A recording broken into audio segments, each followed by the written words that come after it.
ফেরাউন তার বন্ধু হামানকে ওই জায়গায় জামিন রাইখা সে তরমুজ নিয়ে বাজারে গেল, বিক্রি করলো, লাভ পাইলো, মালিককে বুঝাই দিল। মালিক খুশি হইয়া তাকে মজুরি দিল। প্রচন্ড খুশি হয়েছিল জমির মালিক, তরমুজ বিক্রেতা। এক পর্যায়ে জমির মালিক বলল, যুবক, তুমি বড় বিচক্ষণ, তুমি বড় চালাক, তুমি বড় চতুর, সর্বলাইনে তোমার জ্ঞান রয়েছে। তোমাকে যদি আমি রাখতে পারি তাহলে আমার ব্যবসার বড় লাভ হবে। একদিন দুই দিনের জন্য নয়, তুমি সারা বছরের জন্য আমার জমিতে কাম করবানি, আমার সাথে থাকবানি, প্রয়োজন তোমার যা আছে সব আমি পূরণ করব। কিন্তু ফেরাউনের কাজটা বড় পছন্দ হয় নাই।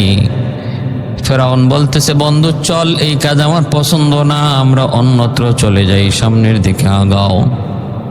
অসংখ্য অগণিত লাশ কবরস্থানে ঢুকলো, আর ফেরাউনেরও কপাল খুলে গেল। টাকার ভান্ডার, স্বর্ণ মুদ্রার ভান্ডার। ভাইয়েরা বন্ধুরা, ফাঁকে ফাঁকে আবার রাজদরবারেও ঢুকে বাদশার চোখের সামনে যায় বাদশার ব্যক্তিগত কিছু কাম কাজ করে বাদশাকে খুশি করার জন্য। মুসা আলাইহিস সালাম জমানার যে ফেরাউন, তার নাম, প্রকৃত নাম হলো কামুস, বাবার নাম হলো মাসআব, দাদার নাম হলো রায়হান, বলকের বাসিন্দা হলো ফেরাউন।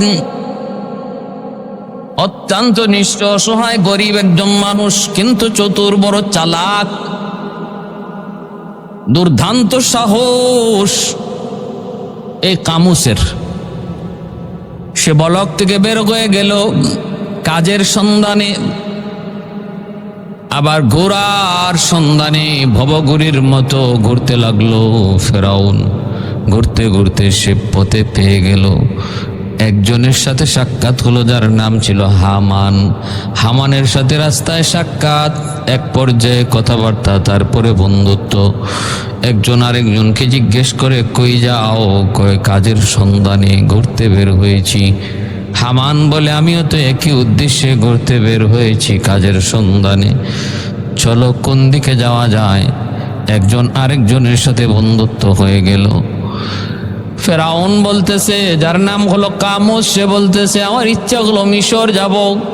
হামান বলে, চলো তাহলে মিশরের দিকেই যাই। ভাইরা বন্ধুরা, মিশরের সীমান্তে ঢুকে পড়ল। প্রচন্ড ক্ষুধা, খাওয়ার কিছু নাই। ফেরাউন, ভাইরা বন্ধুরা, একজন ফল বিক্রেতা, খরমুজ বিক্রেতা, একজন মানুষের কাছে যায়, তারা কিছু ফল চাইলো। মনে করেন আমাদের দেশের তরমুজ বিক্রেতা। জমির মধ্যে অসংখ্য অগণিত তরমুজ। ফেরাউন তার বন্ধু হামানকে লইয়া ওই বিক্রেতার তরমুজের মালিকের কাছে একটা তরমুজ চাইলো খাইতে। জমির মালিক বলল, তোমরা তো সবল সুঠাম সুস্থ মানুষ, তোমরা কেন ভিক্ষা করবা? তোমরা কেন সওয়াল করবা? কাজ করে খাও, কাজ করে খাও। আরে সওয়াল তো করবে যে অপারগ, দুর্বল, অক্ষম। তোমরা তো অক্ষম নও, তোমরা কেন সওয়াল করবা? কাজ করে খাও। ফেরাউন বলতেছে, কি কাজ করব? জমির মালিক বলে, আমার তরমুজ বাজারে বিক্রি করো, বিক্রি কইরা টাকা নাও, আমাকে দাও, তোমরাও মজুরি নাও। ফেরাউন তার বন্ধু হামানকে ওই জায়গায় জামিন রাইখা সে তরমুজ নিয়ে বাজারে গেল, বিক্রি করলো, লাভ পাইলো, মালিককে বুঝাই দিল। মালিক খুশি হইয়া তাকে মজুরি দিল। প্রচন্ড খুশি হয়েছিল জমির মালিক, তরমুজ বিক্রেতা। এক পর্যায়ে জমির মালিক বলল, যুবক, তুমি বড় বিচক্ষণ, তুমি বড় চালাক, তুমি বড় চতুর, সর্বলাইনে তোমার জ্ঞান রয়েছে। তোমাকে যদি আমি রাখতে পারি তাহলে আমার ব্যবসার বড় লাভ হবে। একদিন দুই দিনের জন্য নয়, তুমি সারা বছরের জন্য আমার জমিতে কাম করবানি, আমার সাথে থাকবানি, প্রয়োজন তোমার যা আছে সব আমি পূরণ করব। কিন্তু ফেরাউনের কাজটা বড় পছন্দ হয় নাই। ফেরাউন বলতেছে, বন্ধু চল, এই কাজ আমার পছন্দ না, আমরা অন্যত্র চলে যাই, সামনের দিকে আগাও। কয় সামনের দিকে আগাও। তখন এই মিশরের যে রাজা, মিশরের রাজা, ওই মিশরের রাজ দরবারের কাছে যে দুজন রাজার সাথে সাক্ষাৎ করলো, রাজ দরবারে যে রাজার সাথে সাক্ষাৎ করলো, ফেরাউন ডাক দিয়া বলতেছে, জাহাপনা, আমি অসংখ্য গণিত জায়গায় কাজের সন্ধান করেছি, কোনো কাজ পাই না।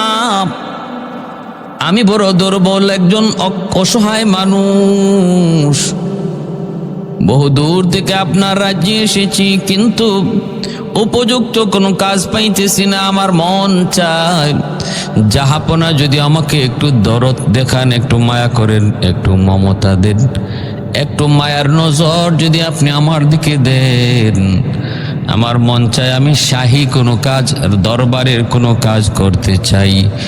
যদি আপনি দয়া করে আমাকে রাজদরবারের কোনো কাজের দায়িত্ব দিতেন, আমি আপনার চিরকৃতজ্ঞ হইতাম। খুব চালাক, কথার মধ্যে খুব বড় মায়া, বড় জাদু। নবীজি বলেন, ইন্না মিনাল বায়ানি লা সিহরা, কিছু কিছু মানুষের কথার মাঝে জাদু আছে, জাদু। ফেরাউনের ওই রকম কথার মধ্যে জাদু ছিল। এই অল্প কথায় বাদশার সামনে সে এমনভাবে নিজেকে প্রকাশ করেছে, বাদশা তার কথায় মুগ্ধ হয়ে বলতেছে, ঠিক আছে, তুমি কি কাজ করতে চাও রাজদরবারে বলো। কয়, জাহাপনা, আমাকে আপনি শাহী গোরস্থানের দারোয়ান বানায় দেন, গোরস্থানের দারোয়ান বানায় দেন। দারোয়ান আমি যথাযথ আমানতদারির সাথে দায়িত্ব পালন করব। বাদশা বলতেছে, ঠিক আছে, আমি তোমাকে কবরস্থানের দারোয়ান বানায় দিলাম। শাহী কবরস্থানের দারোয়ান হয়ে গেল। এই দারোয়ানির পোস্ট পাইয়া সে কবরস্থানের গেইটে বসে গেল।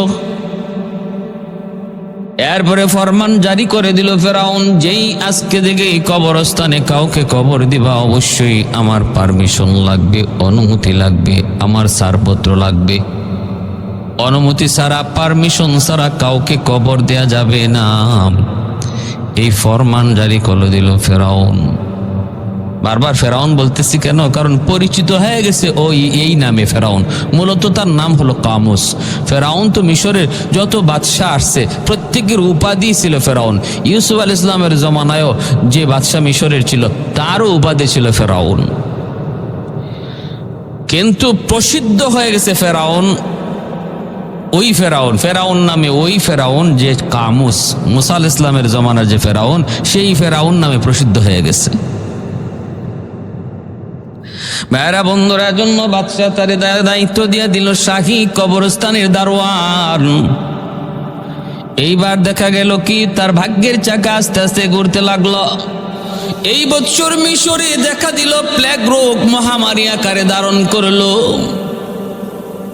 ঘরে ঘরে মানুষ মারা যাইতেছে, এত পরিমাণে মানুষ মারা গেল। আর শুধু কবরস্থানে লাশ আর লাশ, প্রতিটা লাশ প্রতি 1 দিরহাম স্বর্ণ মুদ্রা, একটা করে স্বর্ণ মুদ্রা সে জমা রাখতেছে।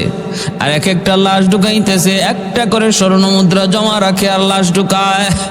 কপাল খুলে গেল, অসংখ্য অগণিত লাশ কবরস্থানে ঢুকলো। আর ফেরাউনেরও কপাল খুলে গেল। টাকার ভান্ডার, স্বর্ণ মুদ্রার ভান্ডার।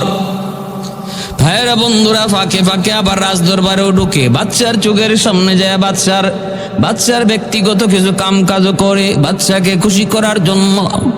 বাদশা তো মহাখুশি তার উপর, এবং রাষ্ট্রীয় তহবিলে সে বাৎসরিক টাকাও জমা দিতেছে, বেশ টাকা জমা দিতেছে। বাদশা বড় খুশি, খুব খুশি। এক পর্যায়ে শহরের কোতোয়াল বানায় দিল, শহরের দায়িত্বশীল বানায় দিল, মেয়র যাকে বলে।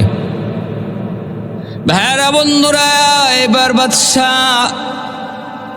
এই ফেরাউন ফেরাউনের প্রতি তখন মিশরের রাজা খুশি হয়ে গেছে, ভিতরে ভিতরে মহা খুশি। ফেরাউন এইবার বন্ধু হামানকে বলতেছে, দোস্ত আমার টার্গেট অনেক দূরে, এখানে নয়। আমি শুধু মিশরের বাদশাহ হতে চাই না, বরং আমি তামাম দুনিয়ার বাদশাহ হতে চাই। শুধু বাদশাহ না, আমি মানুষের মালিক হতে চাই, প্রভু হতে চাই। নাউজুবিল্লাহ। টার্গেট বড় কত দূর, কত বড় স্পর্ধা, কত বড় টার্গেট তার। কয় আমি খালি রাজা হইতে খুশি না, বরং আমি প্রভু হইতে খুশি, আমি তাদের মানুষের রব হয়ে যাব। ভাইয়েরা বন্ধুরা, আমান বলতেছে, দোস্ত এত তাড়াতাড়ি এমন স্বপ্ন দেখা ঠিক নয়। দোস্ত একটু নিজে নিজে চিন্তা করে দেখো, কি ছিলা, কি হয়েছ, এখনই তুমি আবার নিজের খোদা বলে দাবি করবা, এটা কেমন করে সম্ভব? ফেরাউন কয়, না না, আমার চিন্তা, আমার টার্গেট বড় দূরে, অনেক বড়। এখানে আমি যদি ক্ষান্ত হয়ে যাই হবে না। এবার তুমি বলো আমার উদ্দেশ্য পূরণ করার জন্য কি করা লাগবে? কই উদ্দেশ্য পূরণ করতে হলে আগে তোমাকে রাজা হওয়া লাগবে, রাজা, মিশরের রাজা হতে হবে। ভাইরা বন্ধুরা, এভাবেই দিন চলে। একদিন ফেরাউন বাদশাকে, রাজাকে বলতেছে, রাজা জাহাপনা, জনগণের দিকে একটু খেয়াল করা উচিত। মানুষ বড় কষ্টে আছে, জীবিকা নাই, অর্থের অভাব। যদি 2 বছরের জন্য খাজনা মওকুফ করে দেওয়া হয়, টার্গেট নিছে, 2 বছরের জন্য যদি খাজনা মওকুফ করে দেওয়া হয়, তাহলে জনগণ আপনার প্রতি বড় খুশি হবে। রাজা বলতেছে এটা কেমন করে সম্ভব? 2 বছর যদি খাজনা মওকুফ করা হয়, তাহলে রাজ্য চলবে কেমন করে? এই ফেরাউন কিন্তু মূলত মিশরের লোক নয়, বাসিন্দা হলো বলকের। বের হয়েছিল কাজের সন্ধানে, তালাশ করে রাজদরবারে ঢুকলো, মিশরের রাজদরবারে ঢুকলো, গোরস্থানের কবরস্থানের দারোয়ান হলো, সেখান থেকে এখন শহরের কোতোয়াল। এরপরে এখন বাদশারে বলতেছে, বাদশা জাহাপনা, জনগণের 2 বছরের জন্য খাজনা মওকুফ করে দেওয়া হোক। বাদশা বলতেছে, কেমন করে সম্ভব? ঠিক আছে, নাও, তোমার খাতিরে 1 বছরের জন্য খাজনা মওকুফ করে দেওয়া হলো। রাজ্য চলবে কেমন করে? এবার ফেরাউন বলতেছে, জাহাপনা, আমিও তো ভাবতেছি রাজ্য তো চলা দরকার, রাজ্যেরও তো অনেক প্রয়োজন। ঠিক আছে, 2 বছরের জন্যই জনগণের খাজনা মওকুফ। 1 বছরের খাজনা আপনি দিলেন, আর 1 বছরের খাজনা আমি দিব জনগণের পক্ষ থেকে রাষ্ট্রীয় তহবিলে। দিয়াও দিল 2 বছর খাজনা মওকুফ, 1 বছর বাদশা করেছি, আর 1 বছর ফেরাউন তার নিজের থেকে খাজনা তহবিলে জমা রেখেছে। জনগণের ভিতরে তার জন্য, জনগণের মধ্যে তার জনপ্রিয়তা দিন দিন বাড়তে লাগলো। মুখে মুখে ফেরাউনের প্রশংসা। বাদশাও তার উপরে খুশি, রাজাও তার উপরে খুশি। কেমন করে সম্ভব? নিজের তহবিল থেকে মানুষের খাজনা পরিশোধ করছে, বাদশাও তার উপরে মহাখুশি। আমার ভাইয়েরা বন্ধুরা, এক পর্যায়ে হঠাৎ করে বাদশার প্রধানমন্ত্রী অসুস্থ হয়ে মারা গেল। বাদশাহ খুশি হইয়া তার প্রধানমন্ত্রীর দায়িত্ব বাঁধিয়া দিল। তার সর্বদিক চতুর্মুখী গুণের দিকে খেয়াল করে বাদশাহ তারে প্রধানমন্ত্রীর দায়িত্ব দিয়ে দিল। আর প্রধানমন্ত্রী দায়িত্ব পাওয়ার পর সেও সুচারুরূপে দায়িত্ব পালন করা শুরু করে দিল। সুন্দরভাবে দায়িত্ব পালন করে বিচার আচার সব কিছুর ক্ষেত্রে ফেরাউন ছিল অনন্য। একমাত্র আল্লাহর সাথে খোদাদ্রোহিতা ব্যতীত, আল্লাহর অবাধ্য হওয়া ব্যতীত ফেরাউনের আর কোনো লাইনে তেমন কোনো দোষ ছিল না। বিচার বিভাগ ছিল তার বড় সুন্দর, সুষ্ঠু, তদন্ত, ন্যায় বিচার করত, গরিবের পক্ষে থাকত, অসহায় মানুষকে সাহায্য করত। এই ছিল ফেরাউনের বিশেষ গুণ। দরিদ্র, অসহায়, দুর্বল মানুষের পক্ষ নিত, তাদেরকে সাহায্য করত। সাধারণ জনগণ তার ভক্ত ছিল। দেশ চালাইতেছে, ভালো কথা, ভালো কথা, দেশ চালাইতেছে। এবার প্রধানমন্ত্রী দায়িত্ব তার কাছে, প্রধানমন্ত্রী দায়িত্ব তার কাছে। কিন্তু হামানকে বারবার বলতেছে, দোস্ত আমার, প্রধানমন্ত্রী শুধু আমার টার্গেট নয়, বাদশাহ রাজা হওয়া শুধু টার্গেট নয়, খোদা হওয়া আমার টার্গেট। নাউজুবিল্লাহ মিন যালিক। ফেরাউন কয়ে বাদশাহ হওয়া টার্গেট নয়, রাজা হওয়া টার্গেট নয়, খোদা হওয়া হলো টার্গেট। হামান কয়ে, দোস্ত সবর কর, সবর কর, তাড়াহুড়া করবি না। এই মুহূর্তে যদি নিজের খোদা কয়া দাবি করো, কেউ মানবে না, কেউ তোরে মানবে না। আগে পরিবেশ তৈরি করা লাগবে, পরিবেশ তৈরি করা লাগবে। কেমনে? আগে রাজা হয়ালো না, দেশ চালাইতেছে, প্রধানমন্ত্রী দায়িত্ব সুন্দরভাবে পরিচালনা করে। এর ভিতরে একদিন বাদশাহ অসুস্থ হয়ে গেল। এক ইতিহাসে আছে, বাদশাহ নিজেই অসুস্থ হওয়ার সময়, অসুস্থ হয়ে যখন দেখলো বাদশাহ নিজেই মৃত্যুর পথের যাত্রী, কোনো সন্তান নাই, তারপরে দেশের রাজা কে হবে? রাজা নিজেই তখন ফেরাউনকে ডাইকা, জনগণকে লইয়া, মন্ত্রী পরিষদ লইয়া ফেরাউনকে অর্থাৎ ওই কামুসকে তার দায়িত্বে বসায় দিয়া গেল। আরেকটা ইতিহাসে পাওয়া যায়, বাদশাহ মারা গেল, কাউকে দায়িত্ব দিয়া গেল না। এরপরে এলাকার মানুষজন, জনগণ সহ সবাই, মন্ত্রী পরিষদ মিলে ফেরাউনের প্রতি মানুষের ভক্তি আর শ্রদ্ধার দিকে খেয়াল করে এক বাক্যে সর্বসম্মতিক্রমে ফেরাউনকে বাদশাহ বানায় দেওয়া হলো, রাজা বানায় দেওয়া হলো। জনগণ মহাখুশি, সবাই তো তার উপরে খুশি, কারণ প্রধানমন্ত্রীর দায়িত্ব থেকে নিয়ে পিছনের যতগুলি দায়িত্ব, সবগুলি দায়িত্ব সুন্দরভাবে সম্পন্ন করেছে। সর্বসম্মতিক্রমে মিশরের বাদশাহ, মিশরের রাজা হয়ে গেল ফেরাউন, যার নাম হলো কামুস। ভাইরা বন্ধুরা, এবার রাষ্ট্র ক্ষমতার পূর্ণ মালিক প্রধানমন্ত্রী বানাইল তার বন্ধু হামান রে। হ্যাঁ, রাজা হইয়াই বন্ধু হামান রে প্রধানমন্ত্রী বানাইল ফেরাউন। এবার ডাক দেখো, দোস্ত আমার, টার্গেট আমার খোদা, টার্গেট আমার খোদা। এবার বল কি করব? জনগণকে বলি আমারে খোদা কয়া সেজদা করুক, যদি না করে তাহলে হত্যা করে ফেলবো। হামান কয়ে, পাগল হইলি নাকি? পাগল, কয়জনে তুই হত্যা করবি? বিদ্রোহ যখন শুরু হবে তখন হত্যা করবি কয়জনকে? অতএব না, তোর এই চিন্তা বাস্তবায়ন করার জন্য আগে পরিবেশ তৈরি করে নে। কয় কেমনে? কয় পরিবেশ তৈরি করার একমাত্র পথ হামানে বুদ্ধি দেয়, দুস্থ বুদ্ধি দেয়। কি বুদ্ধি দেয় শুনেন? কয় প্রথম নম্বর কাজ হলো তুই এলাকার মানুষকে, দেশের মানুষকে তুই মূর্খ বানাইতে হবে। মূর্খ, লেখাপড়া বন্ধ করে দেওয়া লাগবে, শিক্ষা দীক্ষা বন্ধ করে দেওয়া লাগবে, মাদ্রাসা বন্ধ করে দিতে হবে, স্কুল কলেজ বন্ধ করে দিতে হবে। মানুষজন শিক্ষার আলো থেকে দূরে সরে মূর্খ হয়ে যায়, মূর্খ হয়ে যায়। আল্লাহর পরিচিতি যেন তাদের অন্তরে না থাকে, আল্লাহর পরিচয় যেন তারা না জানে, না শোনে। তখন যখন আল্লাহ কি জিনিস জানবেই না নিজেরে, তখন যদি তুমি খোদা কয়ে দাবি করো তাহলে মানতে কোনো অসুবিধা হবে না। টার্গেটটা দেখছেন? এজন্যই নাস্তিকদের টার্গেট হলো, নাস্তিকদের টার্গেট বাংলাদেশের জমিনেও যারা আল্লাহর নাম নেওয়া বন্ধ করার পায় তারাই লিপ্ত রয়েছে। আল্লাহর পরিচিতি যেই শিক্ষায় হয়, এই শিক্ষা যারা বন্ধ করতে চায়, এরা ফেরাউনের থিওরি গ্রহণ করেছে, হামানের থিওরি গ্রহণ করেছে, হামানের থিওরি গ্রহণ করেছে। ওরা মুসলমানের রক্ত এদের গায়ে নাই, এদের গায়ে রক্ত হলো হামানের রক্ত, এদের গায়ে রক্ত হলো ফেরাউনের রক্ত। যারা কোরআন হাদিসের লেখাপড়া বন্ধ করে আল্লাহর পরিচিতি বন্ধ করে দিতে চায়, আল্লাহর পরিচিতিরা মানুষের অন্তর থেকে মুছে দিতে চায়, এদের গায়ে রক্ত হলো ফেরাউন হামানের রক্ত। নিঃসন্দেহে, কোনো সন্দেহ নাই এই কথায়।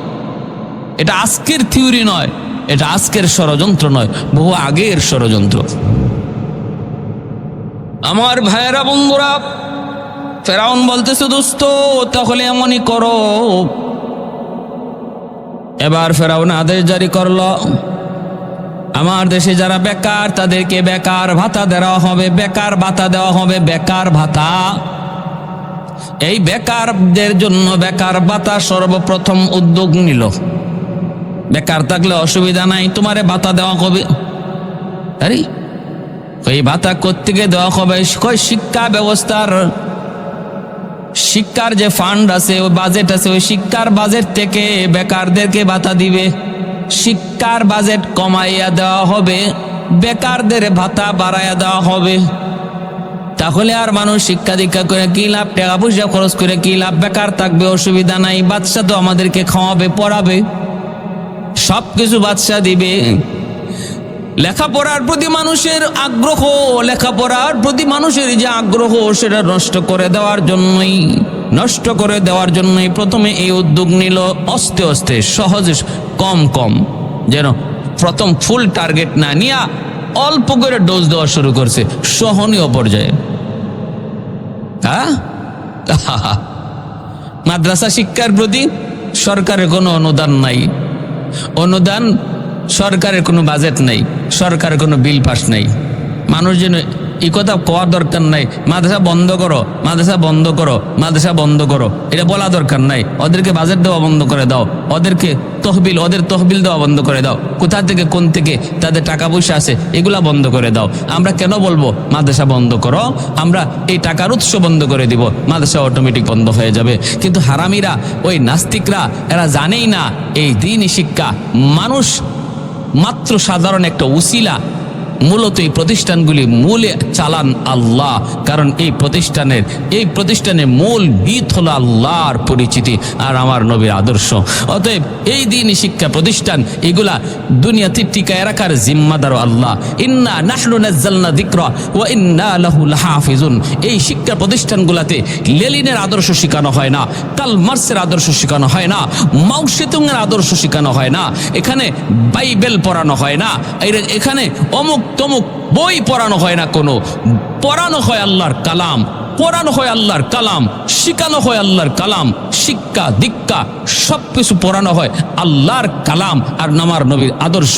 আর আল্লাহ বলেন, আমার কালামকেই দুনিয়ায় টিকায় রাখা, আমার কালামকেই দুনিয়ার মধ্যে টিকায় রাখার দায়িত্ব আমি কোনো মানুষের হাতে দেই নাই, এই দায়িত্ব আমি আল্লাহর কুদরতি হাতে। ইন্না নাহনু নাযালনা যিকরা ওয়া ইন্না লাহু লাহাফিজুন। অতএব যেই সকল মাদ্রাসাগুলোতে আল্লাহর কালাম পড়ানো হয়, আল্লাহর কালাম বোঝানো হয়, আল্লাহর কালাম শেখানো হয়, ওই প্রতিষ্ঠানগুলা টিকায় রাখার জিম্মাদার আল্লাহ নিজে।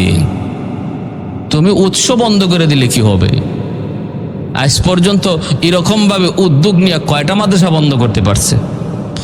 কুদরতি ইশারায় চলতেছে। ভাইয়েরা বন্ধুরার জন্য বলতেছিলাম, হামান বলতেছে, দোস্ত সাবধান, এটা কর। মানুষের আগ্রহ আস্তে আস্তে কমায় দিল। এখন বেকারের সংখ্যা বেড়ে গেল। কয়েক বছরের ভিতরে দেখা গেল স্কুল কলেজের সংখ্যা কমে গেছে, শিক্ষা দীক্ষা কমে গেছে, বেকারের সংখ্যা আস্তে আস্তে বেড়ে গেছে। হামান কয়, দোস্ত আমাদের টার্গেট সফল, যে লাইনে আগাইতেছি এটাই ঠিক। বেশ কয়েক বছর পর বাদশাহ ওই হামান তার বন্ধু ফেরাউনকে বলতেছে, দোস্ত এখন তুমি শিক্ষা ওপেন বন্ধ করে দাও, দূরে আছে এর দূর আর করা যাবে না, প্রতিষ্ঠানগুলি বন্ধ করে দাও। কারণ প্রতিষ্ঠানে এমনি ছাত্র নাই, শিক্ষক নাই, দুই একজন যে আছে ও এটারে বন্ধ করে দিলে কেউ প্রতিবাদ করবে না, কারণ বেকার ভাতা পাইতেছে। কি পাইতেছে? বেকার ভাতা পাইতেছে। বন্ধ করে দিল, কোনো প্রতিবাদ নাই। তারপরে হামান বলতেছে, চরিত্র নষ্ট করার জন্য যত যা কিছু আয়োজন আছে সব ওপেন করে দাও, মানুষ যেন আর মানুষ না থাকে, ওইগুলারে হাইওয়ান বানিয়ে দাও। চরিত্র নষ্ট করার যত আসবাব, যত সরঞ্জাম, গান বাজনা, নৃত্য নর্তকী সব ওপেন করে দিল, মদ গাঞ্জা ওপেন করে দিল। এখন আর মানুষ নেই, মানুষ হয়ে গেছে হাইওয়ান। ইহুদিদের ওইটা একটা থিওরি।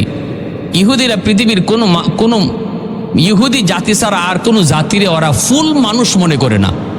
কাউকে অর্ধেক মানুষ মনে করে, কাউকে 1/3 মানুষ মনে করে, কাউকে 1/4 মানুষ মনে করে। কারণ ওরা মনে করে যে যাদের মধ্যে মনুষ্যত্ব নাই এরা আবার মানুষ হয় কি কেমন করে। আর এই মনুষ্যত্ব নষ্ট করার জন্য ইহুদিরা ওই তারা ছাড়া অন্য জাতিদের মনুষ্যত্ব নষ্ট করার জন্য যা যা করা দরকার, টাকা লাগলে টাকা, নারী লাগলে নারী দিয়া দিয়া মানুষের ক্যারেক্টার আর চরিত্র নষ্ট করে দিয়া হাইওয়ান, কাউরে অর্ধেক মানুষ বানায় রাখছে, অর্ধেক হাইওয়ান বানায় রাখছে, কাউরে 3 ভাগের 1 ভাগ মানুষ বানায় রাখছে, বাকি 2 ভাগ হাইওয়ান বানায় রাখছে। এই জন্য ইহুদিরা নিজের আরে মানুষ ছাড়া আর কাউরে ফুল মানুষ কয় না। ফেরাউনও হামানের থিওরি গ্রহণ করছে, কয় নিজের যদি ক্ষুধা দাবি করতে হয় 1 নাম্বার হলো শিক্ষা ব্যবস্থা ধ্বংস করো, সমস্ত মানুষকে মূর্খ বানাও। কেউ যেন যদি শিক্ষিত থাকে তাহলে শিক্ষিত মানুষ কখনো তোমাকে মানবে না, ক্ষুধা বলে স্বীকার করবে না, সে তার শিক্ষার থিওরি দিয়া তোমার ক্ষুধাই বাতিল করবে। আর সাধারণ মানুষকেও শিক্ষার গুণ দিয়া বুঝাই নিবে যে তুমি ক্ষুধা হতে পারো না। অতএব শিক্ষা দীক্ষা রাখা যাবে না, বন্ধ করে মূর্খ বানাও। এরপরে চরিত্র নষ্ট করে দাও, চরিত্র নষ্ট করার যত আসবাব সব ওপেন করে দিল। এখন আর মানুষ মানুষ নেই, সব হাইওয়ান। ফেরাউন দাবি করে উঠল, আমি খোদা, আমি তোমাদের খোদা। এমনকি খালি খোদা কয় না, এই দেব দেবী হলো তোমাদের ছোট খোদা আর আমি হলাম বড় খোদা। নাউজুবিল্লাহি মিন যালিক, আনা রব্বুকুমুল আলা। আল্লাহ কোরআনের মধ্যে বলেছেন, ফেরাউন ঘোষণা করছে, আনা রব্বুকুমুল আলা। দেব দেবীগুলা ছোট খোদা আর আমি হলাম বড় খোদা। আল্লাহ পাক রব্বুল আলামিন কয়, আচ্ছা আমি আল্লাহ দেখতেছি কই পর্যন্ত তুই বাড়তে পারো। প্রথম খোদা দাবি করলে ধরলাম না, দেখি আর কদ্দুর বারস। এরপরে দেখি এখন কয় সবচেয়ে বড় খোদা হে, সবচেয়ে বড় খোদা হে। ফেরাউনের বংশের কিপ্তি বংশের লোক সব তারা খোদা কইয়া মান্য নিল, কিন্তু মুসা আলাইহিস সালামের বংশের লোক বনি ইসরাইল, তারা ইউসুফ আলাইহিস সালামের ধর্মের অনুসারী, তারা এক আল্লাহতে বিশ্বাসী, তারা ফেরাউনকে খোদা কইয়া মানল না, খোদা মানল না। বিধায় বনি ইসরাইলের উপরে শুরু হলো নির্যাতন। পুরুষদেরকে বানাইলো চাকর আর বনি ইসরাইলের নারীদেরকে বানাইলো চাকরানি। কিপ্তি বংশের নারীদের চাকরানি হিসাবে বনি ইসরাইলের নারীদেরকে নিয়োগ দেয়, আর পুরুষকে চাকর হিসাবে, কিপ্তিদের চাকর হিসাবে নিয়োগ দেয়। অর্থাৎ রাষ্ট্রের যত নিকৃষ্ট এবং নিচু কাজগুলা বনি ইসরাইলদেরকে নিয়োগ দিয়ে করায়, আর উঁচু কাজগুলা কিপ্তিদেরকে দিয়া করায়। এইভাবে নির্যাতন চলছে ফেরাউনের পক্ষ থেকে বনি ইসরাইলের উপর।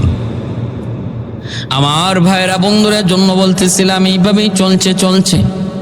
একদিন নীল দরিয়ার পানি শুকায় গেল, নীল দরিয়ার পানি শুকায় গেল। মানুষজন সবাই ফেরাউনের কাছে আইসা বলতেছে, ও আমাদের খোদা, নাউজুবিল্লাহ, তুমি যদি আমাদের খোদা হয়ে থাকো দরিয়ার পানি আনো, কারণ এই দরিয়ার পানি দ্বারা আমাদের পানির তৃষ্ণা, আমাদের পানির অভাব মিটাই। এই দরিয়ার নীল দরিয়ার পানি দ্বারা আমরা ক্ষেত কামার চাষাবাদ করি, এই পানি দ্বারাই আমাদের জীবন। অতএব পানির ব্যবস্থা করো, পানির ব্যবস্থা করো। ফেরাউন কয়, ঠিক আছে আমি দেখতেছি। ফেরাউন তো ভালো করে জানে এই পানি আনার ক্ষমতা ওর নাই, পানি আনার ক্ষমতা ওর নাই। ও যে ক্ষুধা দাবি করে, এটা সম্পূর্ণ একটা ফাউ কথা, মানুষকে একটা ধোঁকা দেয়া রাখছে।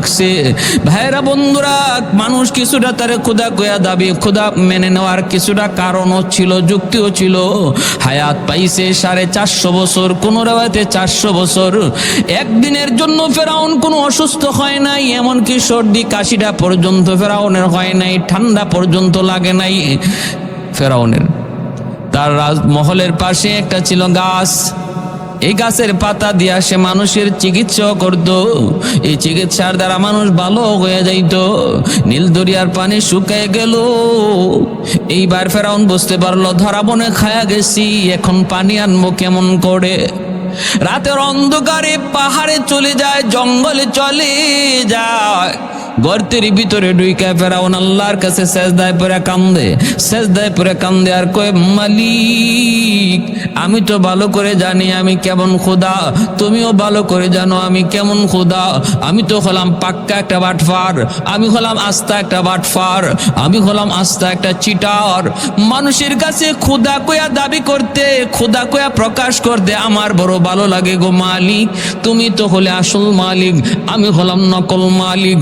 আল্লাহ আমার মনের ইচ্ছাটা তুমি একটু পূরণ করতে দাও না। দুনিয়াতে আমার একটু খোদা খোদা, দুনিয়াতে আমার মানুষ খোদা কয়া ডাকুক, আমার মনের ইচ্ছাটা তুমি একটু পূরণ করতে দাও। আমি আখিরাত চাই না, আমি দুনিয়া চাই। আল্লাহ আমারে দুনিয়াতে তুমি এই সুযোগটা দিয়ে দাও, আখিরাতে তুমি আমারে জাহান্নামের আগুনে জ্বালাইও, আখিরাতে তুমি আমারে শাস্তি দিও, আখিরাতের বদলা আমারে দুনিয়া তুমি দিয়া দাও। আল্লাহর কাছে যখন এইভাবে কান্দে, রব্বুল আলামিন তার এই দোয়া কবুল করে নিছে। বান্দা ঠিক আছে, আখিরাত তুই চাইলি না, দুনিয়া চাইলি, নে আমি তোরে দুনিয়া দিলাম দিলাম দিলাম। দুনিয়াতে তোরে খোদা কয়া প্রকাশ করার মতো যোগ্যতাও দিয়ে দিলাম। আল্লাহ পাক রব্বুল আলামিন তার কথার উপরে আল্লাহ পাক তার এই দাবি, তার এই প্রস্তাব কবুল কইরা নীল দরিয়ায় পানির ব্যবস্থা কইরা দিলেন। পানি হয়ে গেছে, নীল দরিয়া পানি হয়ে গেছে। কান্দা কেমন কান্না দিছে আল্লাহর কাছে, কান্দে কয় আল্লাহ আমারে দুনিয়া দিলাও, আখিরাত দিও না, আখিরাত লাগতো না, আমারে দুনিয়া দিয়া লাও। নাউজুবিল্লাহি মিন যালিক। অথচ আখিরাতের তুলনায় দুনিয়ার হায়াতের জীবন এটা তুলনাই হয় না, নগণ্য। ওই হারামি তা তো জানে না, হারামি তা তো জানে না। আহা হাই রে, আল্লাহ পাক রব্বুল আলামিন পবিত্র কুরআনুল কারীমের وَأَمَّا مَنْ خَافَ مَقَامَ رَبِّهِ وَنَهَى النَّفْسَ عَنِ الْهَوَى فَإِنَّ الْجَنَّةَ هِيَ الْمَأْوَى يَسْأَلُونَكَ عَنِ السَّاعَةِ أَيَّانَ مُرْسَاهَا فِيمَ أَنْتَ مِنْ ذِكْرَاهَا إِلَى رَبِّكَ مُنْتَهَاهَا إِنَّمَا أنت منذر من يخشاها كأنهم يوم يرونها لم يلبثوا إلا عشية أو ضحاها। আখিরাতের জীবন দেখার পরে জালেমেরা বলবে হায় রে, দুনিয়ার 60-70 বছরের হায়াত, 100 বছরের, 400 বছরের, 500 বছরের, 1000 বছরের হায়াত আমার হয়তো একটা দুপুর বেলা, দুপুরের সময় হয় আমার বিকাল বেলা 1 ঘন্টা 2 ঘন্টা টাইম ছিল মাত্র। আখিরাতের হায়াতের তুলনায় নগণ্য, নগণ্য থেকে নগণ্য মনে হবে। আহাম্মক হলো ওই মানুষগুলি, নির্বোধ হলো ওই মানুষগুলি, যেই মানুষগুলি দুনিয়ার বদলা আখিরাত বরবাদ করে দিছে, দুনিয়া পাইয়া আখিরাত চাইরা দিছে। এরা ফেরাউনের মতো নির্বোধ আর বোকা ছাড়া কেউ না। ফেরাউন পারছে, নমরুদ পারছে, আখিরাত বাদ। ফেরাউন আল্লাহ কাছে চাইয়াই নিয়ে গেছে, কয় আমার আখিরাত লাগতো না, আমার দুনিয়া দিয়ে লাও। আল্লাহ দিয়া দিছে। ওই অবস্থায় হযরত জিবরাইল আমিন মানুষের সুরত ধরে ওই গুহায় ফেরাউনের কাছে একটা বিচার নিয়ে আসলেন। মানুষের সুরত ধরে বলতেছেন, জাহাপনা আমার একটা আবদার, আমার একটা বিচার। ফেরাউন কয় কের বিচার? বিচার করা জায়গায় এটা নাকি? বলে হয় এটা এখানেই, বিচারটা এখানেই করতে হবে। বলে আচ্ছা দরবারে চলো। তুমি কেডা? কয় আমার পরিচয় জানা দরকার নাই, আগে আমার বিচারটা শুনেন। বলে কি বিচার বলো? ফেরাউন যখন দেখছে নীল দরিয়া পানি জোয়ার হয়ে গেছে, পানি হয়ে গেছে, সে খুশি হয়ে বলতেছে ঠিক আছে বলো কি তোমার বিচার, কি তোমার আবদার, কি তোমার অভিযোগ? অভিযোগ হলো কোনো গোলাম যদি তার মালিকের অবাধ্য হয়, যে গোলামের প্রতি মালিকের অসংখ্য অগণিত নিয়ামত, অসংখ্য অগণিত মায়া, দরদ, ভালোবাসা, ত্যাগ, যে গোলামের প্রতি তার মালিকের অফুরন্ত নিয়ামত, যা চাইতেছে মালিক তারে তাই দিতেছে, যার দরকার পড়তেছে তাই পূরণ করতেছে, এরপরও যেই গোলাম তার মালিকের অবাধ্য হয়, এর শাস্তিটা কি হওয়া উচিত আপনি একটু বলুন। ফেরাউনের খবর নাই, সে মনে করছে দুনিয়ার মালিক আর গোলামের প্রশ্ন লইয়া আসছে এই মানুষটা, হয়তো তার গোলামে তার সাথে এইরকম খারাপ আচরণ করতেছে। কই এর শাস্তি হলো নীল দরিয়ার পানিতে ওরে চুবাইয়া মারা। জিবরাইল আমিন বলে ভালো কথা, এইটাকে সঠিক বিচার? বলে হ্যাঁ এটাই সঠিক বিচার। কথা হলে আপনি শুধু মুখে না, কথাটা আমার কাগজে লিখে দেন, কারণ আমার এরকম একটা বিচার করা লাগবে। আপনার যদি স্বাক্ষর থাকে, সিল থাকে, তাহলে বিচারটা আমার খুব আসান হবে। কয় আমি কাগজ কলম এখন কই পাবো? জিবরাইল আলাইহিস সালাম মানুষের সুরত ধরে তিনি বলেন ব্যবস্থা আমার কাছে সব আছে, কাগজ কলমে ফেরাউন লিখে দিছে। জি হ্যাঁ, যেই মালিক, যেই গোলাম মালিকের অবাধ্য হয়, অথচ ওই গোলামের প্রতি তার মালিকের অফুরন্ত নিয়ামত, এর শাস্তি হলো নীল দরিয়া পানিতে চুবাইয়া মারা। এই কথা কাগজে লিখা ফেরাউন তার স্বাক্ষর সহ উল্লেখ করে দিছে। এই কাগজটা জিবরাইল ইসলাম নিজের কাছে লইয়া তিনি গুহা থেকে চলে আসলেন। আমার ভাইয়েরা বন্ধুরা, এরপরে ফেরাউনের মানুষ জনগণের সামনে যে হাজির হলো, জনগণকে বললো যে দেখো আমি তোমাদের কেমন ক্ষুধা, তোমরা পানি চাইছো, নীলদরিয়া পানির ব্যবস্থা হয়ে গেছে। আল্লাহ পাক তারই দাবিটারে, তারই আবদারটারে আল্লাহ এমন কবুল করা করছে, আল্লাহ পাক এমনভাবে গ্রহণ করছে, নে আজকে থেকে নীলদরিয়ার পানি তোর কথায় উঠবো আর তোর কথায় যাবে, তোর কথায় জোয়ার হবে, তোর কথায় ভাটা হবে, যেভাবে তুই বলবি এইভাবে। এখন দেখা যায় ফেরাউনের কথায় নীলদরিয়ার পানির জোয়ার ভাটা হয়। মানুষজন তারে ক্ষুধা কোয়া আরো বাড়াইয়া দিছে, তাদের ইয়াকিন আরো বেড়ে গেছে যে ইনি আমাদের মেয়ের বড় খোদা, ইনি আমাদের আসল খোদা। হ্যাঁ ভাইরা বন্ধুরা, এভাবেই চলছে, এইভাবেই চলছে, চালাইতেছে।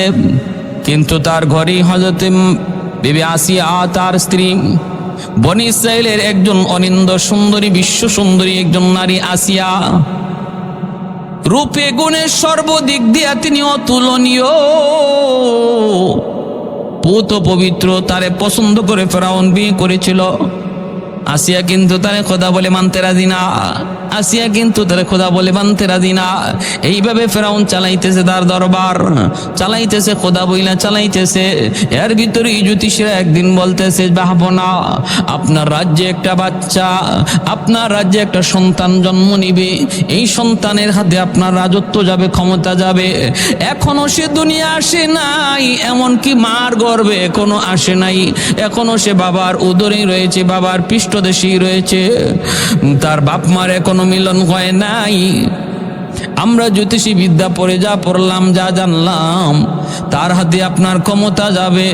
বাদশাহ তো জারি করলো, কয় কোন বংশের হবে, কয় বনি ইসরাইলের। জ্যোতিষীরা কয় বনি ইসরাইলের, বাচ্চাটা জন্মিবে বনি ইসরাইলে। ফেরাউন ঘোষণা দিল, বনি ইসরাইলের কোনো নারী পুরুষ আজ থেকে মিলামিশা করতে পারবে না। এই ফেরাউনের দরবারে, রাজ দরবারে গুরুত্বপূর্ণ এক পদে, দায়িত্বে তিনি চাকরি করতেন মুসা আলাইহিস সালামের আব্বা, যার নাম ইমরান, মা তিনি হলেন খাতুন। ইমরান মুসা আলাইহিস সালামের বাবা, তিনি তো রাজদরবারে চাকরি করতেন। আদেশ জারি করলো, স্বামী স্ত্রী আর একজন আরেকজনের সাথে মিলামেশা নিষেধ। এখন তো মিলামেশা করার সুযোগ নাই, নিষেধ করে দিছে। মুসা আলাইহিস সালামের আম্মা গভীর রজনীতে একদিন স্বামীর খুঁজে রাজ দরবারের ভিতরে ঢুকে গেলেন। গভীর রাত, দেখেন দরবারে স্বামী একা, আর কেউ নাই। মুসা আলাইহিস সালামের আম্মা স্বামীর কাছে গেলেন, কেউ নাই, নিরিবিলি রাত, গভীর। স্বামী স্ত্রীর ভিতরে একটা কামভাব জাগলো, গোপনে তারা একে অপরে মিলিত হয়ে গেলেন। এরপরে দ্রুত মুসা আলাইহিস সালামের আম্মা চলে আসলেন। ভাইরা বন্ধুরা, পরের দিনই জ্যোতিষীরা জানায় দিছে বাদশাকে, বাদশা যাপনা, খবর বড় খারাপ, যেই বাচ্চার হাতে আপনার ক্ষমতা যাবে, এই বাচ্চা এখন আর বাবার পৃষ্ঠদেশে নাই, বাবার পৃষ্ঠদেশ থেকে মায়ের উদরে চলে আসছে।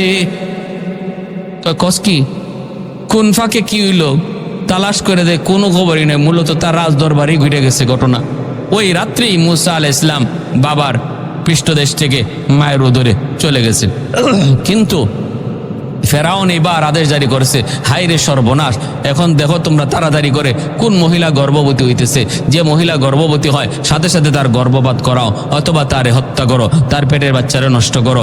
এই কিপ্তি বংশের মহিলারা, ফেরাউনের বংশের মহিলারা, বনি ইসরাইলের বংশের নারীদের এই কারা গর্ভবতী হইছে তাদের তালাশে বের হয়ে গেল। আল্লাহ পাক পৃথিবীতে দুইজন নারী, দুইজন মার সন্তান পেটে আসার পরেও তাদের পেটটাকে আল্লাহ এমনভাবে রাখছিলেন যেন কেউ বুঝতে না পারে যে পেটে সন্তান আছে। এক হলো উম্মে মুসা, আরেক হলেন উম্মে ঈসা। এক হলেন মুসা আলাইহিস সালামের আম্মা, আরেক হলেন হযরত ঈসা আলাইহিস সালামের আম্মা। এই দুজন মায়ের পেট স্বাভাবিক ছিল সন্তান পেটে আসার পরেও। এজন্য কিপ্তি নারীরা মুসা আলাইহিস সালামের আম্মাকে দেখছে, কিন্তু বুঝতে পারে নাই পেটে বাচ্চা ছিল। আল্লাহর কুদরতে যে বাচ্চা ভূমিষ্ঠ হলো, মুসা আলাইহিস সালামের জন্ম হলো, নীল দরিয়ায় ভাসাই দিলেন আল্লাহর হুকুমে। এই কাঠের বাক্স যায় ফেরাউনের দরবারে যায় লাগলো। ভূমিষ্ঠ হওয়ার পরেও একে একে জানাই দিল। জ্যোতিষীরা কইল, এখন মার পেট থেকে বাচ্চা দুনিয়াতে আইছে। ফেরাউন আদেশ জারি করলো, যত শিশু বাচ্চা আছে বনি ইসরাইলের জবাই করো। একদিনে 70,000 শিশু বাচ্চা জবাই করছে। এরপরও মুসা আলাইহিস সালামকে পায় নাই। আল্লাহ পাক বলছে মুসার মাকে, ফাআওহাইনা ইলা উম্মি মূসা আন আরদিহি ফাইযা খিফতি আলাইহি ফাআলকিহি ফিল ইয়াম্মি ওয়ালা তাখাফি ওয়ালা তাহজানি ইন্না রাদ্দুহু ইলাইকি ওয়া জাইলুহু মিনাল মুরসালিন। ও মূসার মা, মূসাকে নীল দরিয়া ভাসায় দাও। বাক্সের মধ্যে বইরা তিনি ভাসায় দিলেন। ফেরাউনের ঘাটে আইসা লাগলো। আসিয়া ঘাট থেকে তুললেন। সন্তান চাঁদের মতো চেহারা, এত সুন্দর, নবী তো চেহারা সুন্দর হবেই। মায় লাগলো, সন্তান মানে পালার আগ্রহ জাগলো। ফেরাউনকে আমার ভয় লাগে, ইডেনে আবার ওই বাচ্চা, যেই বাচ্চা দুনিয়াতে আইসে আমার জ্যোতিষীরা বলছে যে যার হাতে আমার ক্ষমতা যাবে। আসিয়া বলতেছেন তোমার মাথা পাগল হইছে? ওরা বলছে বাচ্চারা বনি ইসরাইলের হবে। যদি এই বাচ্চা বনি ইসরাইলের হইতো তাহলে বাক্স এইদিকে আসার কথা না। বনি ইসরাইল থেকে এই দিকটা হলো নদীর স্রোতের উল্টা। স্রোতের উল্টা আসে কেমনে? বনি ইসরাইলের বাচ্চা হলে স্রোতের বাইলে, স্রোতের তালে তালে ওইদিকে যাইতো, উল্টা আসতো না। অথচ আল্লাহর কুদরত, আল্লাহ পাক রব্বুল আলামিন মুসার মা নদীতে বাক্স রাখার সাথে সাথে ওই নীল দরিয়াকে আল্লাহ আদেশ করেছিলেন তুমি স্রোতের উল্টা দিকে বাক্স চালায় দাও। আল্লাহর কুদরতে স্রোতের উল্টা আসছে। আর এই যুক্তি দিয়া আসিয়া ফেরাউনকে বুঝাইয়া দিছে যে না, এই বাচ্চা বনি ইসরাইল হইতেই পারে না, কারণ যুক্তিতে ধরে না। স্রোতের উল্টা কেমনে আসবে? উল্টা তো আনাইছেন আল্লাহ। মানুষের যুক্তি যেখানে শেষ, আল্লাহর কুদরত সেখানে শুরু হয় মাত্র। কাদিরে কুদরত দারি খরচে খাহি আকুনি, কাদিরে কুদরত দারি খরচে খাহি আকুনি, মুর্দা রাজা हम तो बख्शी जिंदा राबे जाकुनी, मुर्दा राजा हम तो बख्शी जिंदा राबे जाकुनी, कादिरे कुदरत दारी बरकमाल अंता रब्बी अंता हसबी जुल जलाल। ভাইরা বন্ধুরা, মূসা আলাইহিস সালামের শিশুকাল কাটলো ফেরাউনের রাজ দরবারে। এরপরে তিনি আস্তে আস্তে বড় হলেন। ভাইরা আমি ওই দিকে আর যাব না, লম্বা কথা। আস্তে আস্তে বড় হলেন। ফেরাউনের কাছে তিনি একত্ববাদের দাওয়াত পেশ করলেন। ফেরাউন বলতেছে না না, তোমার খোদা কি করে? কয় আমার খোদা মানুষকে হায়াত দেয়, মানুষকে মৌত দেয়। ফেরাউন কয় আমিও হায়াত মৌত দিই। জেলখানা থেকে দুইজন মানুষ এনে একজনকে হত্যা করলো, আর একজনকে বাঁচায় দিল। মূসা আলাইহিস সালাম বলতেছে আমার আল্লাহ সূর্যকে পূর্ব দিকে উঠায়, পশ্চিম দিকে অস্ত নেয়। তুমি যদি পারো পূর্ব দিক থেকে নয় পশ্চিম দিক থেকে সূর্য উঠাও। ফাবুহিতাল্লাযী কাফার, ফেরাউন তখন হতভম্ব হয়ে গেল, জবাব দিতে পারলো না, জবাব দিতে পারলো না। ফেরাউন হামানকে উঁচু একটা ইমারত তৈরি করলো। ওই উঁচু ইমারত তৈরি করে ওইখান থেকে তীর মাইরা আল্লাহকে শেষ করার জন্য তীর মারলো। আল্লাহ ফেরেশতাদেরকে বললেন তীরের মাথার মধ্যে তোমরা একটু রক্ত লাগায়া দাও, ওর খাহেশটা পূরণ করতে দাও। তীর যখন ফিরে আসলো, তীরের মাথায় রক্ত। ফেরাউন বলতেছে এই যে দেখো মূসার খোদারে মেরে ফেলছি, তীরে রক্ত। আল্লাহ পাক কয় রে জিব্রাইল, একটা পাখা দিয়া এর উঁচু ইমারত ধ্বংস করে দাও। ধ্বংস করে দেওয়া হলো।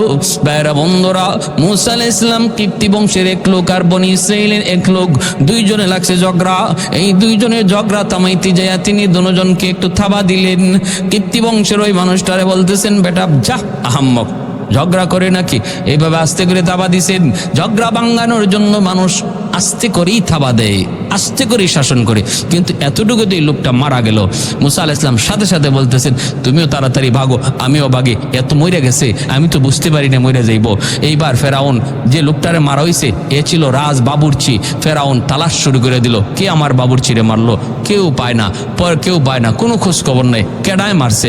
পরের দিন মূসা আলাইহিস সালামের বংশের এই লোকটাই আরেক লোকের সাথে ঝগড়া লাগাই দিছে। মূসা আলাইহিস সালাম কে দেখে সে আবার ডাক দিছে, মূসা আমারে বাঁচাও। মূসা আলাইহিস সালাম গেছে, এই মিয়া গতকালকে তুমি ঝগড়া করছো, আমি বাঁচাই দিলাম, আজকেও আরেকজনের সাথে ঝগড়া লাগাই দিছো, তাহলে তো তুমি লোকটা বেশি ভালো না? যখন এমন বলছেন তখন উনার বংশের এই লোকে কয় এ ভয় পেয়ে গেছে, রে মূসা তো মনে হয় আমার সাথে ক্ষিপ্পে গেছে, এখন কি আবার আমারে মেরে ফেলে কিনা। কয় মূসা তুমি কি এখন আজকে আবার আমার হত্যা করে ফেলবা নাকি? গতকাল যেভাবে অমুকের হত্যা করছো। এই কথা বলতে ওই লোকটা, যে লোকটার সাথে ঝগড়া করতেছিল, সে জেনে ফেলছে যে গতকালকের এই বাবুর্চি, শাহী বাবুর্চির হত্যাকারী মূসা। এ দূর দিকে ফেরাউন্ডে জানাই দিছে যে আপনার বাবুর্চির হত্যাকারী তো মূসা।